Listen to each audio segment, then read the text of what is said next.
ऐसे 500 का नाम है ऑडिट एविडेंस, जो हम लोग को बचपन से पता है। ठीक है साहब, ऑडिट एविडेंस क्या होता है? वो इन्फॉर्मेशन जो ऑडिटर यूज करेगा किसी कंक्लूजन पर पहुंचने के लिए, और उसी के बाद में उसी कंक्लूजन, जिस कंक्लूजन पर वो पहुंचा है, उसी कंक्लूजन के बेस पे क्या करेगा, अपना ऑडिटर ओपिनियन दे देगा। तो इन्फॉर्मेशन जो ऑडिटर यूज करता है किसी कंक्लूजन्स पर पहुंचने के लिए, और उसी के बेसिस पर अपना ओपिनियन दे देगा। सर मैनेजमेंट एक्सपर्ट क्या होता है? वो इंडिविजुअल, वो ऑर्गेनाइजेशन जिसके पास एक्सपर्टीज होता है in a field other than accounting, accounting auditing को छोड़ के उसके पास क्या होता है सर? एक्सपर्टीज होता है। और उसका काम क्या है सर? उसका काम अपन क्या करते हैं? यूज करते हैं, यूज बाय एंटिटी, और वो अपने को असिस्ट करता है इन दी प्रिपेयरिंग फाइनेंशियल स्टेटमेंट। कोई दिक्कत? इंडिविजुअल भी हो सकता है और कोई ऑर्गेनाइजेशन भी हो सकता है जो एक्सपर्ट होगा अदर देन अकाउंटिंग और ऑडिटिंग पर, और उसका काम whose work in that field, उसका काम उस फील्ड का यूज किया जाएगा एंटिटी द्वारा। किस चीज में? In preparing the financial statement में। वो एंटिटी को उस चीज में असिस्ट करेगा, हेल्प करेगा। ठीक है सर। ऑडिट एविडेंस, अभी आप ऑडिट एविडेंस ऑब्टेन करते हो, क्या करते हो? ऑडिट एविडेंस आप ऑब्टेन करते हो। तो कौन कौन से मेथड से आप ऑब्टेन कर सकते हो ऑडिट एविडेंस? आइए सर, ऑब्जर्वेशन से। ऑब्जर्वेशन मतलब किसी प्रोसेस को, किसी प्रोसीजर्स को जो लोग दूसरे काम कर रहे हैं ऑडिट ऑर्गेनाइजेशन में। सर मैं ऑर्गेनाइजेशन की ऑडिट कर रहा हूँ, मैं कौन से तरीके, कौन से मेथड से ऑब्टेन कर सकता हूँ? ऑडिट एविडेंस में गया और मैं देखा क्या प्रोसेस, मैंने क्या देखा? प्रोसीजर्स जो लोग दूसरे परफॉर्म कर रहे हैं, और उन प्रोसेस को, प्रोसीजर्स को जो दूसरे लोग परफॉर्म कर रहे हैं उनको मैंने ऑब्जर्व किया, मतलब ऑब्जर्वेशन, काम खत्म। इंस्पेक्शन मतलब डॉक्यूमेंट्स देखूंगा, रिकॉर्ड्स देखूंगा, डॉक्यूमेंट्स को एग्जामिन करूंगा, रिकॉर्ड्स को एग्जामिन करूंगा। फिजिकल एग्जामिनेशन ऑफ एसेट्स भी आपका इंस्पेक्शन में इंक्लूड होता है। इंक्वायरी मतलब मैं इंफॉर्मेशन सीख करूंगा, वो नॉलेजेबल बंदे जो एंटिटी में है या फिर आउटसाइड द एंटिटी है, मैं उनसे क्या करूंगा? इंफॉर्मेशन सीख करूंगा इंक्वायरी करके। ठीक है साहब। रिकैलकुलेशन मतलब मैथमेटिकल एक्यूरेसी चेक करूंगा। री परफॉर्मेंस मतलब ऑडिटर इंडिपेंडेंटली एग्जीक्यूट करेगा वो प्रोसीजर्स को और कंट्रोल्स को। ऑब्जर्वेशन मतलब प्रोसेस और प्रोसीजर्स को देखेगा जो दूसरे लोग परफॉर्म कर रहे हैं। इंस्पेक्शन मतलब एग्जामिन करेंगे रिकॉर्ड्स और डॉक्यूमेंट्स को, चाहे वो एक्सटर्नल हो, इंटरनल हो, पेपर फॉर्म में हो, इलेक्ट्रॉनिक फॉर्म में हो, और फिजिकल एग्जामिनेशन ऑफ एसेट भी होता है। इंक्वायरी मतलब इंफॉर्मेशन सीख करेंगे नॉलेजेबल पर्सन से, inside the entity, outside the entity. Sir recalculation मतलब मैथमेटिकल एक्यूरेसी चेक करेंगे। री परफॉर्मेंस मतलब ऑडिटर खुद क्या करेगा? इंडिपेंडेंटली एग्जीक्यूट करेगा वो प्रोसीजर्स और कंट्रोल। सर एनालिटिकल प्रोसीजर्स क्या होता है? इसमें हम लोग फाइनेंशियल इंफॉर्मेशन का इवेल्युएशन करते हैं। इवेल्यूशन ऑफ फाइनेंशियल इंफॉर्मेशन कैसे? Made by study of plausible, plausible मतलब पॉसिबल, जो ऐसा रीजनेबल भी लगे। ठीक है। तो सर पॉसिबल या प्लॉजिबल रिलेशनशिप मतलब ऐसी संभावना है, ऐसे रीजनेबल रिलेशनशिप है। ठीक है। जो अपने को इंडिकेट करेगा हाँ यार ऐसा तो संभव है। तो ऐसे रिलेशनशिप को स्टडी करेंगे कैसे? By evaluation of the financial information made by study of the plausible relationship among financial, जो फाइनेंशियल डेटा है और नॉन फाइनेंशियल डेटा है उसको स्टडी करके उसमें जो रिलेशन, पॉसिबल रिलेशनशिप है उसको अपन देखेंगे। तो एनालिटिकल प्रोसीजर्स मतलब अपन ने पढ़ा भी है, ट्रेंड्स देखेंगे, रेशियोज देखेंगे, कंपैरिजन करेंगे इन्फॉर्मेशन का। तो सर ये क्या हो गया? Evaluation of the financial information made by study of plausible मतलब possible relationship among both financial and non financial data. ऐसे 520। सर एक्सटर्नल कंफर्मेशन, ऑडिटर क्या करेगा? ऑडिट एविडेंस ऑब्टेन करेगा as a direct return response by third, from a third party. Auditor evidence obtain होगा auditor द्वारा by direct return response from a third party. वो response मांगेगा या confirmation मांगेगा और उससे ऑडिट एविडेंस ऑडिटर ऑब्टेन कर लेगा। रिटर्न रिप्रेजेंटेशन ऐसे 580 अब जो भी पढ़ के हैं। एक्सटर्नल अभी 505 पढ़ाऊंगा। सर 580 क्या है? रिटर्न रिप्रेजेंटेशन वो होती है जिसमें अपन कंफर्म करते हैं सर्टन मैटर्स या सपोर्ट करेंगे अदर ऑडिट एविडेंस को। कोई मैटर है उसको कंफर्म करना है या फिर कोई दूसरा ऑडिट एविडेंस है उसको सपोर्ट करना है, तो उसमें अपने को रिटर्न रिप्रेजेंटेशन लगता है। तो सर आप करते हो ऑब्जर्वेशन, ऑब्जर्वेशन के मतलब आप प्रोसेस और प्रोसीजर्स को देखते हो जो दूसरे लोग परफॉर्म कर रहे हैं। इंस्पेक्शन मतलब आप एग्जामिन कर रहे हो सर रिकॉर्ड्स को, डॉक्यूमेंट्स को, और including the physical examination of assets. Inquiry मतलब सीख करोगे इन्फॉर्मेशन नॉलेजेबल लोगों से जो एंटिटी के अंदर है या एंटिटी के बाहर है। रिकैलकुलेशन मतलब खुद से मैथमेटिकल एक्यूरेसी चेक करोगे। री परफॉर्मेंस मतलब ऑडिटर इंडिपेंडेंटली एग्जीक्यूट करेगा प्रोसीजर्स और कंट्रोल्स को। एनालिटिकल प्रोसीजर्स में इवोल्यूशन होता है फाइनेंशियल इंफॉर्मेशन का made by study of possible मतलब प्लॉजिबल रिलेशनशिप जो फाइनेंशियल इंफॉर्मेशन या नॉन मतलब फाइनेंशियल डेटा या नॉन फाइनेंशियल डेटा के बीच में हो सकती है। एक्सटर्नल इंफॉर्मेशन मतलब ऑडिट एविडेंस ऑब्टेन करेगा auditor as a return, direct return response from the third party. और रिटर्न रिप्रेजेंटेशन कोई किसी मैटर को कंफर्म करने के लिए, अदर ऑडिट एविडेंस को सपोर्ट करने के लिए हम लोग ऐसे 580 में रिटर्न रिप्रेजेंटेशन लेते हैं। सफिशिएंसी एंड अप्रोप्रिएटनेस का मतलब सफिशिएंसी मतलब क्वांटिटी पे डील करता है कि सफिशिएंट ऑडिट एविडेंस होना चाहिए। अप्रोप्रिएटनेस मतलब क्वालिटी, अगर आपका क्वालिटी ज्यादा है तो आपको ऑडिट एविडेंस कम लगेंगे ना, यही लिखा है। ठीक है साहब। अब देखो साहब, फैक्टर्स डिटरमाइनिंग द रिलायबिलिटी, अब उन्होंने को देखना है कि जो ऑडिट एविडेंस अपन ने ऑब्टेन किया वो रिलायबल है कि नहीं। तो रिलायबिलिटी ऑफ ऑडिट एविडेंस कब इंक्रीज हो जाती है? सर एक बात बताओ, तो आप किसी इंडिपेंडेंट सोर्स से लोगे या किसी उस सोर्स से, डिपेंडेंट सोर्स से जहाँ गड़बड़ हो सकती है, जहाँ घोटाला हो सकता है, मतलब कोई प्रॉब्लम हो सकती है, वहां से लोगे? सर इंडिपेंडेंट सोर्स से अगर हम लोग ऑडिट एविडेंस लेते हैं तो रिलायबिलिटी बढ़ जाती है, हम लोग के लिए वो ऑडिट एविडेंस क्या रिलायबल है।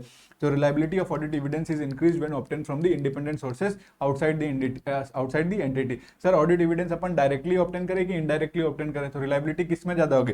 Sir audit evidence, point number 3 जो है, ऑडिट एविडेंस अगर आप डायरेक्टली ऑब्टेन करते हो वो ज़्यादा रिलायबल होते हैं। उसके वजह मतलब किसकी वजह? अगर आप इनडायरेक्टली ऑब्टेन करते हो तो अगर आपको कोई ऑडिट एविडेंस डॉक्यूमेंट फॉर्म में मिल रहा है वो ज़्यादा रिलायबल है कि कोई ओरली आपको कोई ऑडिट एविडेंस मिला है? सर वो ऑडिट एविडेंस आपके लिए ज़्यादा रिलायबल होगा जो आपको डॉक्यूमेंट्री फॉर्म में मिला है, ठीक है सर।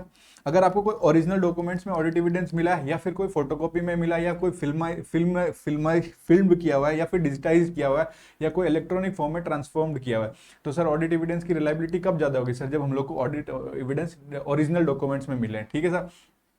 तो रिलायबिलिटी कब इंक्रीज हो जाती है ऑडिट एविडेंस की? जब आपको इंडिपेंडेंट सोर्सेज से ऑडिट एविडेंस मिले हैं। रिलायबिलिटी ऑफ ऑडिट एविडेंस जब इंक्रीज हो जाएगी? जब आपको डायरेक्टली मिले हैं, इनडायरेक्टली नहीं, डॉक्यूमेंट में मिले हैं तो ज़्यादा रिलायबिलिटी होगी, और ओरिजिनल डॉक्यूमेंट मिले हैं तो ज़्यादा रिलायबिलिटी होगी इन कंपेरिजन टू कोई फोटोकॉपी है, फिल्म है, डिजिटाइज्ड है या ट्रांसफॉर्म्ड है किसी इलेक्ट्रॉनिक फॉर्म में। और सर एक लास्ट पॉइंट है, रिलायबिलिटी ऑफ ऑडिट एविडेंस जो है, audit evidence generated internally increase हो जाती है। सर रिलायबिलिटी कब इंक्रीज हो जाती है ऑडिट एविडेंस की?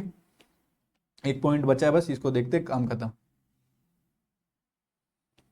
Reliability of audit evidence generated internally increase हो जाती है जब रिलेटेड कंट्रोल्स इफेक्टिव होते हैं। भाई साहब आपके जो इंटरनल कंट्रोल्स है, जो कंट्रोल्स है वो इफेक्टिव होंगे तो आपको जो ऑडिट एविडेंस वहां से मिलेगा उसका मतलब वो कैसा मिलेगा?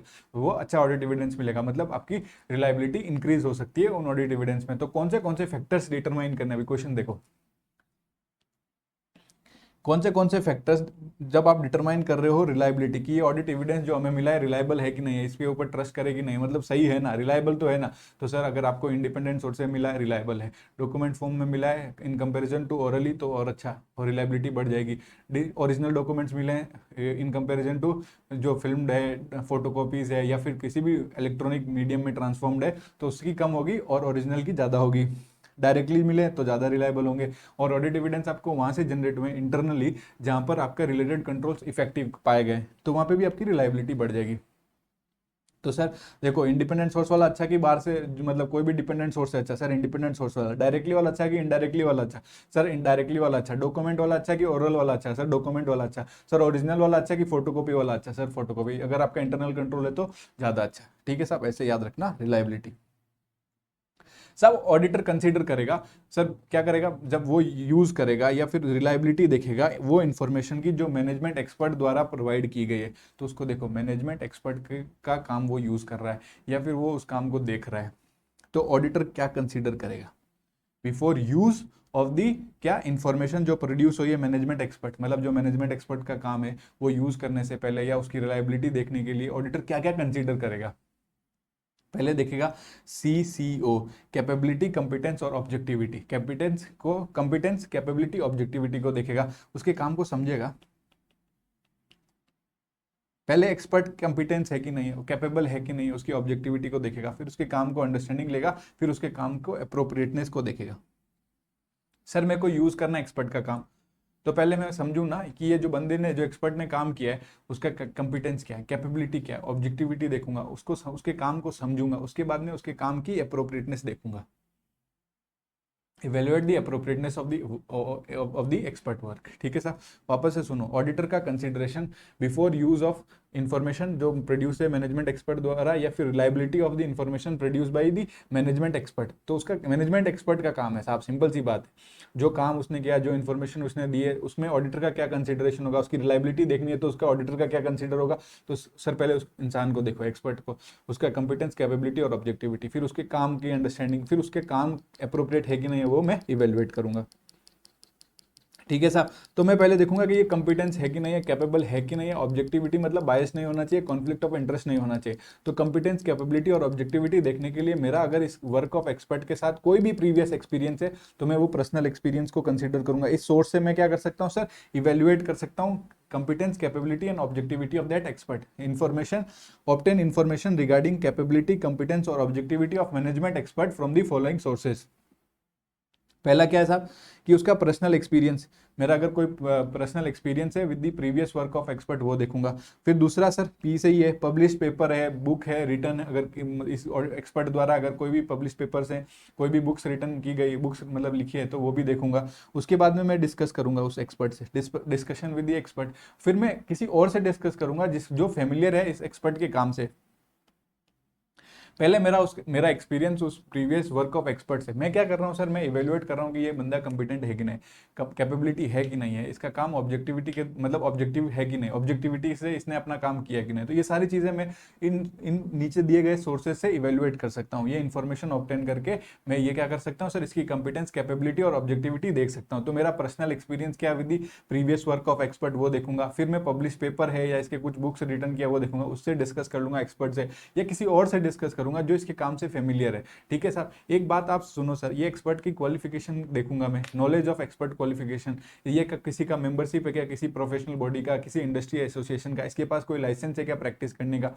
तो knowledge of expert qualification, membership of the professional body, किसी इंडस्ट्री से एसोसिएशन है, इसका लाइसेंस ऑफ प्रैक्टिस करने का है, तो इन सारी चीज़ों का मैं नॉलेज ले लूंगा। मेरा पर्सनल एक्सपीरियंस इस प्रीवियस वर्क ऑफ जो एक्सपर्ट का काम है उससे अगर मेरा कोई पर्सनल एक्सपीरियंस है तो मैं वो देखूंगा। और क्या इसने कोई बुक वगैरह पब्लिश की है, कोई पेपर पब्लिश किए हैं वो देखूंगा।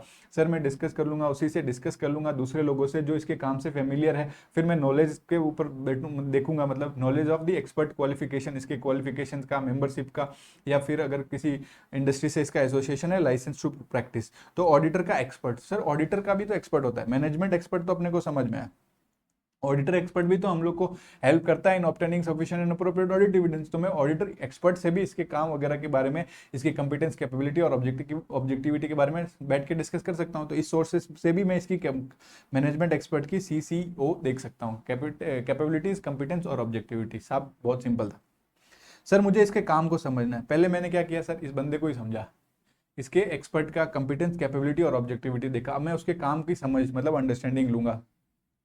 मैं क्या करूंगा साहब, मैं इसके अंडरस्टैंडिंग लूंगा work of the expert, obtain the understanding of the work of expert. अब सर सुनो, लैंड एंड बिल्डिंग का कोई वैल्यूअर है, मेरे को लैंड और बिल्डिंग का वैल्यूएशन कराना है मैनेजमेंट को। तो ये क्या है सर, अगर कोई लैंड एंड बिल्डिंग है तो ये मैं अगर किसी एक्सपर्ट द्वारा करा रहा हूं तो इसका कोई एरिया ऑफ स्पेशलिटी होगा।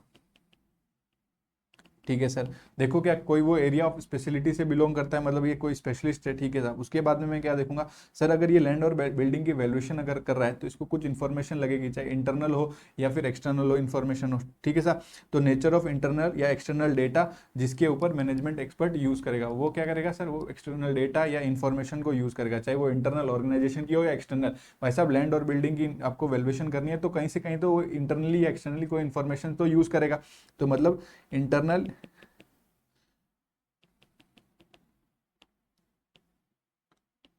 नेचर ऑफ एक्सटर्नल या इंटरनल डेटा और इन्फो जो एक्सपर्ट यूज करेगा। तो लैंड एंड बिल्डिंग मतलब क्या, उसका एरिया ऑफ स्पेशलिटी है। तो देखो पहला point, whether expert field has the area of speciality within it are relevant to the audit. जो एरिया ऑफ स्पेशलिटी है वो ऑडिट के लिए रिलेवेंट है। और ये नेचर ऑफ इंटरनल और एक्सटर्नल डेटा ये जो यूज कर रहा है मैनेजमेंट एक्सपर्ट यूज कर रहा है वो देखूंगा। ठीक है साहब। उसके बाद में ये एजम्पशंस और मेथड्स लगा के वो लैंड और बिल्डिंग की वैल्यूएशन कैलकुलेट करेगा। क्या करेगा सर, ये कुछ अपनी एजम्पशंस लगाएगा और कुछ मेथड्स लगाएगा। तो मैं ये देखूंगा जो एजम्पशंस और मेथड्स ये लगा रहा है, व्हाट एजम्पशंस और methods are use by the management expert, कौन से एजम्पशंस और मेथड्स ये यूज कर रहा है और वो जनरली एक्सेप्टेड होनी चाहिए और अप्रोप्रिएट होनी चाहिए हमारे फाइनेंशियल रिपोर्टिंग पर्पस के लिए। तो सर मैंने देखा लैंड एंड बिल्डिंग का वैल्यूएशन करवाना है, तो सर लैंड एंड बिल्डिंग कोई एरिया ऑफ स्पेशलिटी है क्या सर, तो मतलब ये एक्सपर्ट का फील्ड का जो काम है किसी एरिया ऑफ स्पेशलिटी से रिलेट करता है जो मेरे ऑडिट के लिए रिलेवेंट होगा। फिर अगर ये इंटरनल और एक्सटर्नल इन्फॉर्मेशन लेगा तभी तो ये लैंड की वैल्यू करेगा और बिल्डिंग की वैल्यूएशन करेगा। तो मतलब नेचर ऑफ इंटरनल या एक्सटर्नल डेटा या इन्फॉर्मेशन जो मैनेजमेंट एक्सपर्ट यूज करेगा। तो सर अगर कोई कैलकुलेशन कर रहा है तो ये एजम्पशंस और मेथड्स तो लगाएगा, तो व्हाट एजम्पशंस, कौन से एजम्पशंस, कौन से मेथड ये यूज कर रहा है, और ये जनरली एक्सेप्टेड होने चाहिए और अप्रोप्रिएट होने चाहिए हमारे फाइनेंशियल रिपोर्टिंग पर्पज के लिए। और लास्ट पॉइंट, क्या कोई इस पर प्रोफेशनल स्टैंडर्ड या कोई रेगुलेटरी स्टैंडर्ड्स या फिर कोई लीगल रिक्वायरमेंट अप्लाई होती है, क्या कोई प्रोफेशनल, क्या कोई अदर स्टैंडर्ड, क्या कोई रेगुलेटरी या लीगल रिक्वायरमेंट अप्लाई होती है क्या। सर मैं ये देखूंगा कि इसका काम जो एक्सपर्ट का काम है अप्रोप्रिएट है कि नहीं है, तो इवेल्युएट करूंगा the appropriateness of the expert work. क्या करूंगा सर, इवेल्युएट करूंगा the appropriateness of the expert work. मुझे ये अप्रोप्रिएट है कि नहीं है इसका एक्सपर्ट का काम, ये देखना पड़ेगा। तो उसके लिए क्या करूंगा, मैं सोर्स डेटा लूंगा, उस सोर्स डेटा पे एजम्पशंस और मेथड्स लगाऊंगा और मेरी कंक्लूजन्स आ जाएगी। देखो मैंने आपको ऐसी बात ऐसे 620 में भी पढ़ाई कि सोर्स डेटा होता है, सोर्स डेटा के ऊपर एजम्पशंस और मेथड लगा के ऑडिटर क्या कर देता है, फाइंडिंग्स एंड कंक्लूजन्स निकाल देता है।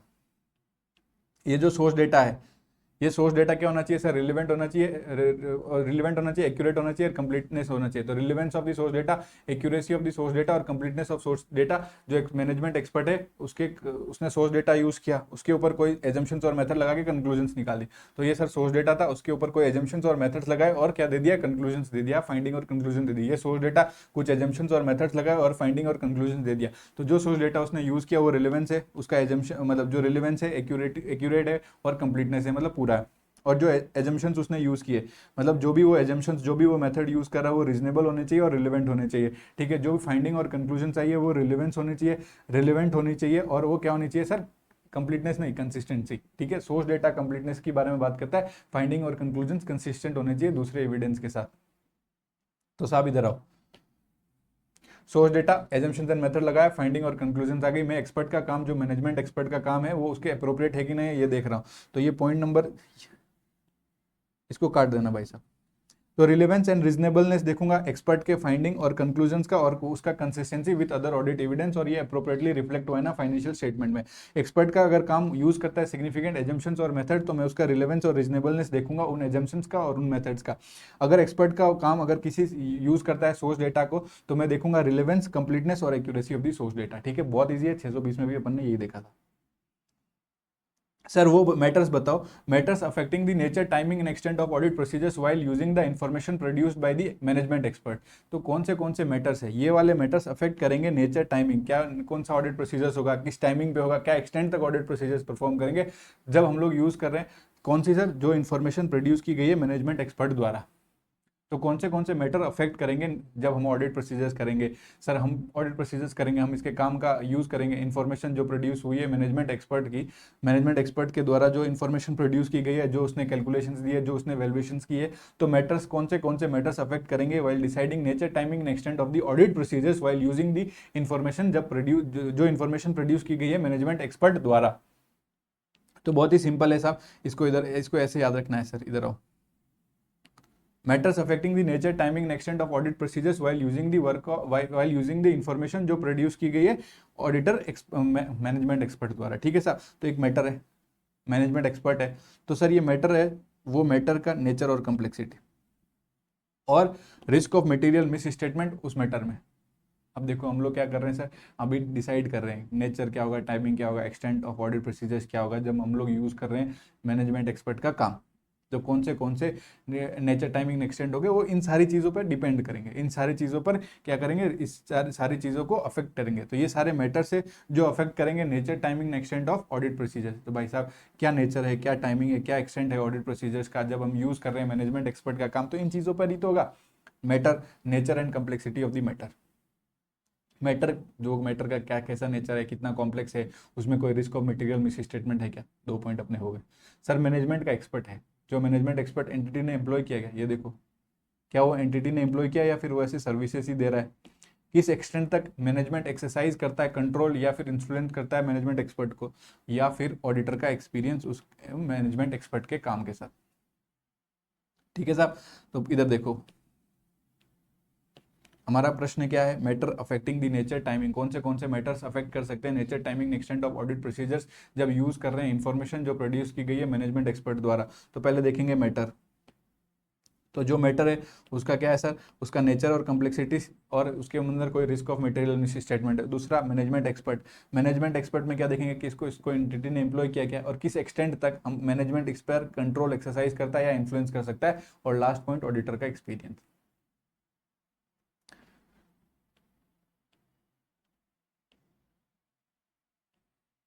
Matters affecting nature, timing, extent of audit procedures while using the information produced by the management expert.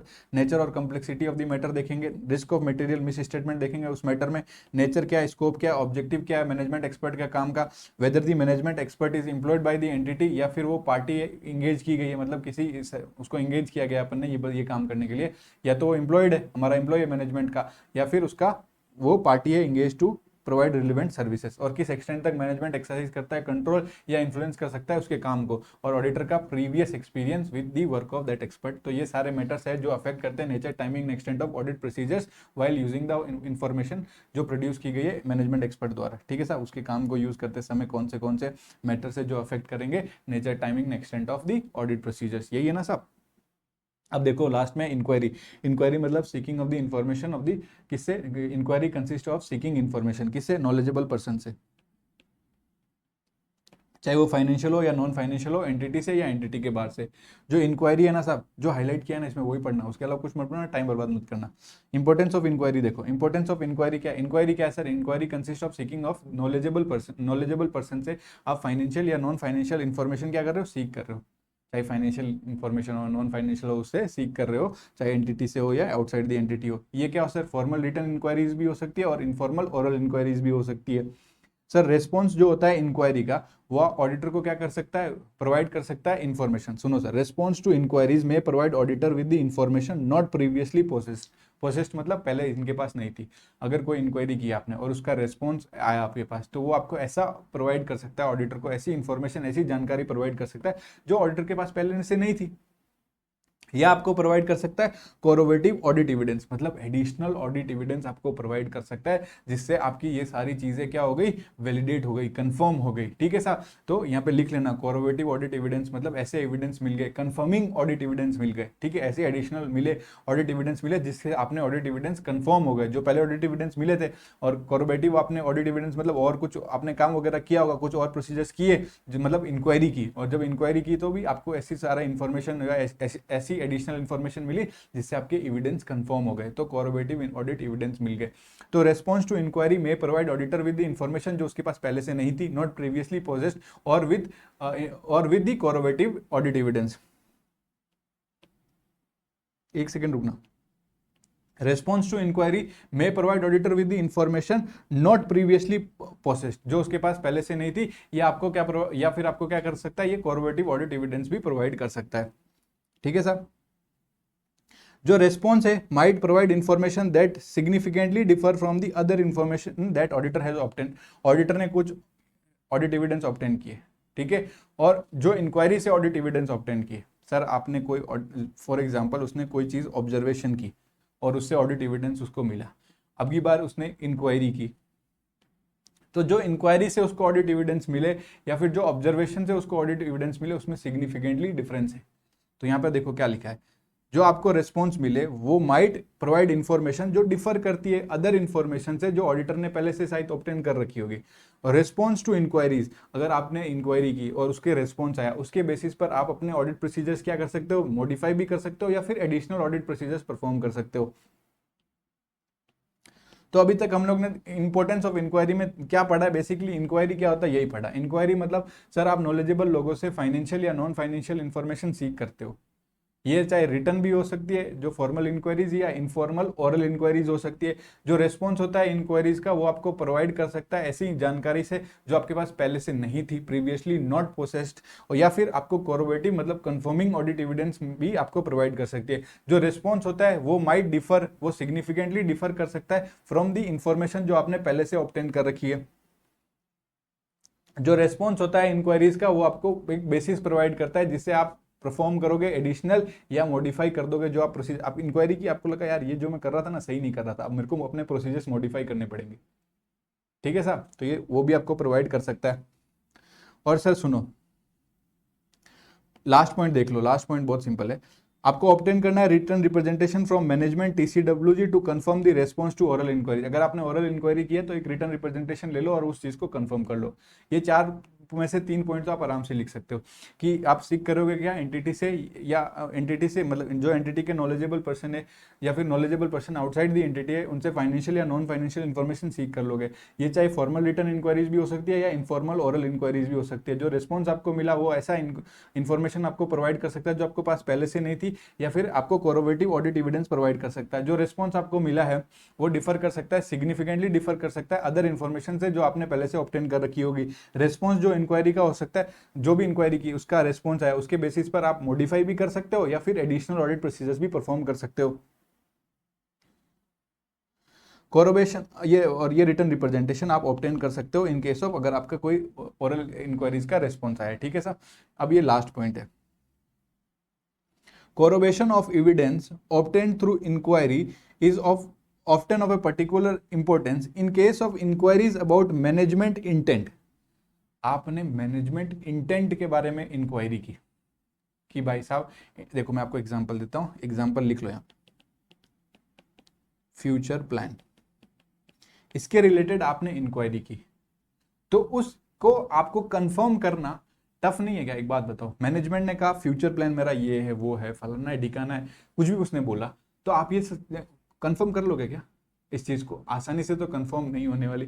Future plan के बारे में बता रहा है, अपने डिसीजंस के बारे में बता रहा है, तो जरूरी नहीं है कि ये वही जो बोले वो करे। ठीक है सर, तो जो corroboration of evidence obtained through inquiry often of a particular importance in case of inquiries about management intent. Management intent के रिलेटेड आपने कोई इंक्वायरी की है तो information available to support management intent में भी लिमिटेड। आपके पास जो जानकारी होगी, जो इंफॉर्मेशन अवेलेबल होगी to support that management intent वो लिमिटेड हो सकती है। कोई बड़ी बात क्या, वो लिमिटेड हो सकती है। इस केस में आप क्या करोगे, इन दीज केसेस आपको क्या करना पड़ेगा, मैनेजमेंट की पास हिस्ट्री को देखना पड़ेगा। क्या उसने जो इंटेंशन जो अपने जो पहले बातें बोली थी वो उसने अपने पूरी की क्या? तो इसमें क्या करना पड़ेगा, आपको अंडरस्टैंडिंग लेनी पड़ेगी मैनेजमेंट के पास history of carrying out it stated intention. जो पहले उसने कोई इंटेंशन बताए थे क्या उसने वो किए थे क्या? अब वो देखो। Management reason for choosing a particular course of action, आप उसकी अंडरस्टैंडिंग लो, या फिर management ability to pursue a specific course of action may provide relevant information to corroborate evidence obtain through inquiry. मेरी बात सुनो, आप कर रहे हो ऑडिट, आप कर रहे हो इंक्वायरी, आपने मैनेजमेंट इंटेंट के बारे में इंक्वायरी की, तो जो इन्फॉर्मेशन आपके पास अवेलेबल होगी to support that management intent वो लिमिटेड हो सकती है। तो इस केस में आप कैसे देखोगे कि ये जो मैनेजमेंट ने बोला है, मैनेजमेंट अपना इंटेंट बताया वो करेगा कि नहीं करेगा? मैनेजमेंट के पास हिस्ट्री देख लो कि वो इंटेंशन पहले करता है क्या, मतलब जो वो बोलता है वो करता है कि नहीं करता है। तो understanding of the management pass history of carrying out it stated intentions. ठीक है, उसके बाद में मैनेजमेंट का रीजन क्या है ये particular course of action choose करना, ये प्लान क्यों बना रहा है, या फिर एबिलिटी टू, क्या उसके मतलब उसने बोल दिया मैं ये करूंगा, क्या इसकी एबिलिटी है कि ये स्पेसिफिक कोर्स ऑफ एक्शन पर वो कर लेगा। तो ये इंक्वायरी के इंपॉर्टेंस में आप लिख देना। ये आपके ऐसे 500 भी मेरी तरफ से कंप्लीट।